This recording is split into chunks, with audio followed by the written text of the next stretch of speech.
Pirmkārt, es uzskatu to, ka tas ir bezprecedenta gadījums jau ar to, ka tiek cilvēki šķirot pēc nacionalitātes, jo cik es saprotu, ja tiek piešķirti īpašumi, apējot šo jau agrāk pieņemto denacionalizācijas procesu un likuma projekts, kuri izstrādē piedalījās, tā skaitā arī ebreju juristi Ruta Marjaša, tiek izcelt viena īpaša kopiena, tas cilvēki tiek šķirot un nostādīt nevienlīdzīgi likuma priekšā. Ja mēs runājam par mūsu vēsturi, no vēsturiskā viedokļa, tad okupācijā vainojumā puse bija Padomju Savienība. Galu galā ebreju īpašums, līdzīgi kā citu Latvijas pilsoņu īpašumu, tika nacionalizēti 40. gadā. Un ja Krievija ir uzņēmusies savas saistības kā PSRS mantiniece, tad viņai ir jāiesaistās šī denacionalizācijas procesa pārskatīšanā un šo īpašumu kompensāciju lietu pozitīvu atrisināšanā.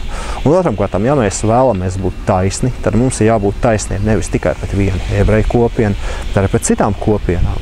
Jo tomēr ebreji vēlas pretendēt uz bezsaimnieku mantu. Tādā gadījumā es vēlos pievērst uzmanību, ka šajos traģiskajos laikmetu griežos, karā, okupācijās, represijās ir cietuši arī citu etnisko izcelsmi Latvijas pilsoņi. Kas tad kompensēs, teiksim, bezsaimnieku mantu tām ģimenēm, latviešu ģimenēm, latviešu organizācijām, kuras ir šobrīd palikušas bez tiešajiem mantiniekiem? Kas to kompensēs vācu baltiešiem, kas to kompensēs poļiem? Mēs redzam precedentu šajā gadījumā.